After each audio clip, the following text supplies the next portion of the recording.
نحمده ونصلي على رسوله الكريم اما بعد فاعوذ بالله من الشيطان الرجيم بسم الله الرحمن الرحيم رب اشرح لي صدري ويسر لي امري واحلل عقدة من لساني يفقهوا قولي۔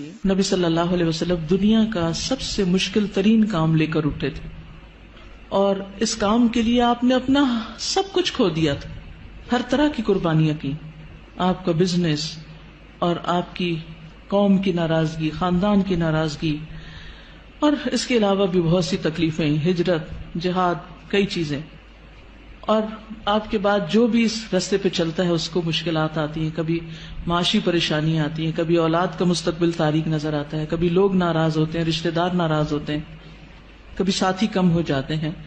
ایسی صورت میں انسان کو کبھی بھی گھبرانا نہیں چاہیے۔ یہاں نبی صلی اللہ علیہ وسلم کو تسلی دی جا رہی کہ ہم نے آپ کو کوثر عطا کی ہے، لہٰذا آپ شکرانہ ادا کیجئے، نماز پڑھیے، قربانی کیجئے۔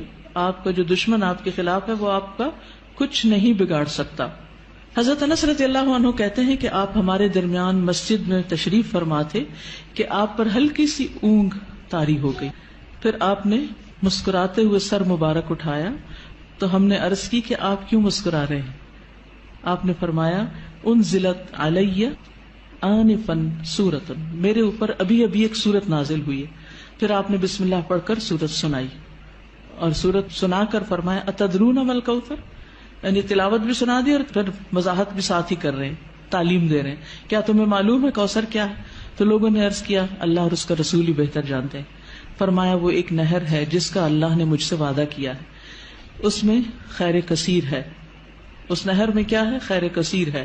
در حقیقت یہ ایک حوض ہے جس پر میری امت قیامت کے دن آئے گی، اس کے برتنوں کی تعداد آسمان کے تاروں جتنی ہوگی، اور اس سے کچھ لوگوں کو ہٹا لیا جائے گا تو میں کہوں گا کہ یہ میری امت ہے، تو مجھے بتایا جائے گا کہ آپ کو نہیں معلوم کہ آپ کے بعد انہوں نے دین میں کیسی کیسی نئی چیزیں نکال لی تھی۔ صحیح مسلم کی روایت ہے۔ بہرحال سورت کا محور یہ ہے، مرکزی مضمون یہ ہے کہ آپ صلی اللہ علیہ وسلم پر نعمتوں کا ذکر ہے، آپ کے مقام کی فضیلت کا بیان ہے، اور اس کے بعد آپ کو کیا کرنا چاہیے اس نعمت اور فضیلت کو پا کر، اس کا ذکر ہے کہ آپ شکرانے کے طور پر اللہ کی عبادت کریں اور بندوں کے حقوق کا خیال رکھیں۔ اس میں ہم دیکھتے ہیں کہ پچھلی صورت میں 4 چیزوں کی بات تھی، یا 4 خاص باتیں تھی، جس میں سب سے پہلے تو بخل کا ذکر تھا کہ ایک شخص یتیم کی ضرورت پوری نہیں کرتا، مسکین کی نہیں کرتا، ان کو ذلیل کرتا ہے۔ دوسری چیز نماز میں غفلت کی بات تھی۔ تیسری چیز دکھاوے کی بات تھی۔ چوتھی چیز یمنعون الماعون، لوگوں سے خیر روکنے کی بات تھی۔ اس صورت میں 4 چیزوں کے کرنے کی بات ہے۔ سب سے پہلے بخل کے اپوزٹ کیا ہے؟ الکوثر، خیر کثیر، کہ اللہ سبحانہ وتعالیٰ نے آپ کو خیر کثیر عطا کی، خیر روکی نہیں آپ سے۔ نماز سے غفلت کا علاج کیا ہے؟ فصلی، نماز پڑھو۔ دکھاوے کا علاج کیا؟ لربک، اپنے رب کے لیے پڑھو۔ اور پھر یمنعون الماعون، اس کا اپوزٹ کیا ہے؟ ونحر۔ جو شخص یہ کام کرے، کون کون سے؟ فصلی لربک ونحر، نماز بھی صحیح ادا کرے اور قربانی بھی کرے، صدقہ خیرات بھی کرے، اس کا دشمن سرنگوں ہو جاتا ہے، اس کا دشمن اس پہ غالب نہیں آ سکتا، اس کا دشمن اس کا کچھ بگاڑ نہیں سکتا۔ کبھی بھی آپ کو کسی سے خطرہ ہو، یہ 2 کام شروع کر دے، اللہ آپ کی حفاظت کرے گا۔ مشکلیں آتی اس لیے ہیں تاکہ ہم اپنے آپ کو سیدھا کریں، نمازیں اور اچھی کریں، اور اس کے ساتھ ساتھ بندوں کے حقوق کی طرف توجہ کریں، کہاں کمی ہو رہی، کسی کے ساتھ زیادتی تو نہیں کر رہے۔ تو آپ دیکھیں کہ کیسے مشکلات پر آسان ہوتی، آپ کے خلاف بولنے والے اور آپ کے بارے میں باتیں کرنے والے خود ہی خاموش ہو جائیں گے۔ اس صورت کا پس منظر یہ بھی بتایا جاتا ہے کہ جب آپ کے بیٹے قاسم کا انتقال ہوا اور یہ خبر ابو لہب تک پہنچی تو اس نے کیا کہا کہ محمد ابتر ہو گیا، اب ان کا نام نشان مٹ جائے گا، کوئی ان کا نام لینے والا نہیں۔ تو آپ کو تسلی دی جا رہی ہے کہ آپ فکر نہیں کریں، ناکام آپ کا دشمن ہی ہوگا، آپ کو اللہ نے خیر کثیر عطا کر دی۔ تفصیل دیکھتے ہیں۔ انا اعطیناک الکوثر، بے شک ہم نے عطا کی آپ کو الکوثر۔ انا سے مراد اللہ سبحانہ وتعالی، اعطینا ہم نے آپ کو عطا کی۔ عطا کیا ہوتی؟ جس کا بدلہ نہیں چاہیے، ٹھیک ہے۔